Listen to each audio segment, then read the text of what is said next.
जय श्री सद्गुरुदेवाय नमः। जय श्री गणपति देवाय नमः। ओम नमः शिवाय। रुद्र संहिता उत्तरार्ध खंड 34वां अध्याय। नंदीश्वर जी बोले, हे सनत कुमार जी, आप मैं परमात्मा शिव के नट नर्तक नामक रूप का वर्णन करता हूँ। जब हिमालय की पुत्री शिव को पति रूप में पाने के लिए वन में तपस्या करने लगी तो शिवजी उनके भाव की परीक्षा लेने तथा वर देने वन में गए। वहां उन्होंने पार्वती को अपना स्वरूप दिखाया तथा वर मांगने को कहा। पार्वती ने उन्हें पति रूप में प्राप्त करने का वर मांगा तथा कहा कि आपकी आज्ञा से मैं पिता के घर जाती हूँ। आप भी कृपा करके वहां चलें और मेरे पिता से मुझे मांगे ताकि उनका गृहस्थ धर्म सफल हो जाए। हे विभो, आप तो सर्वदा विकार रहित और भक्त वत्सल हैं और मैं तो सर्वदा से आपकी दासी हूँ। शंकर ने तथास्तु कहकर कैलाश की यात्रा की। पार्वती जी भी अपने पिता के घर चली गईं। पार्वती जी का आगमन सुन मैना तथा परिवार सहित हिमाचल अपनी पुत्री को पहले देखने गया। मैना तथा हिमाचल ने ब्राह्मणों को धन आदि दिया। जब एक दिन मैना और हिमाचल गंगा स्नान को गए तो सुंदर नट नर्तक का वेश धारण कर शिवजी मैना के पास गए।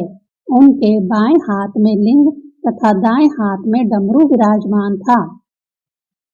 वह लाल वस्त्र पहने हुए थे तथा पीठ पर गुदड़ी पड़ी थी। शिवजी बड़े आनंद के साथ मैना के आंगन में जाकर अनेक प्रकार के मनोहर नृत्य तथा गान करने लगे। वह अपने लिंग तथा डमरू को बड़ी ध्वनि के साथ बजाते, जिन्हें देखने के लिए सारी नगरी के नर नारी वहां पर आ गए। सभी प्रसन्न हो गए। मैना भी प्रसन्न हो शीघ्र ही स्वर्ण के पात्रों में रत्नों को भर स्वयं उनको भिक्षा देने चली। पर शिवजी ने रत्नों को लेने से इनकार कर दिया और भिक्षा में पार्वती जी को मांगा। उनके इन वचनों से मैना को क्रोध आ गया तथा वह ताड़ित वचनों से उन्हें अपने घर से निकालने लगी। इसी समय हिमाचल भी लौट आए तथा आंगन में सारा वृत्तांत सुनकर कुपित हो गए तथा अपने अनुचरों को उन्हें बाहर निकालने की आज्ञा दी। अपनी लीलाओं में चतुर होने के कारण कोई भी उसे बाहर ना निकाल सका। वह तत्क्षण गिरिराज को पहले विष्णु रूप में, फिर सूर्य रूप में पार्वती के साथ हंसते हुए अपने सुंदर तेज में दिखाई पड़ा तथा भिक्षा में फिर पार्वती को मांगा और कुछ भी ग्रहण करने से इनकार कर दिया।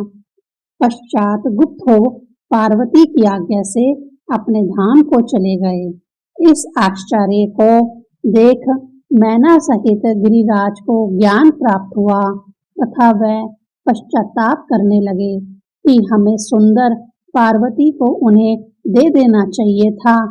विचारते विचारते वह भी शिव की परम भक्ति में लीन हो गए।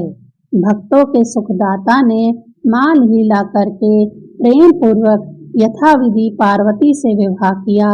शिव का वह सुनट नर्तक अवतार नामक आख्यान सर्व पाप नाशक तथा परम गतिदायक है।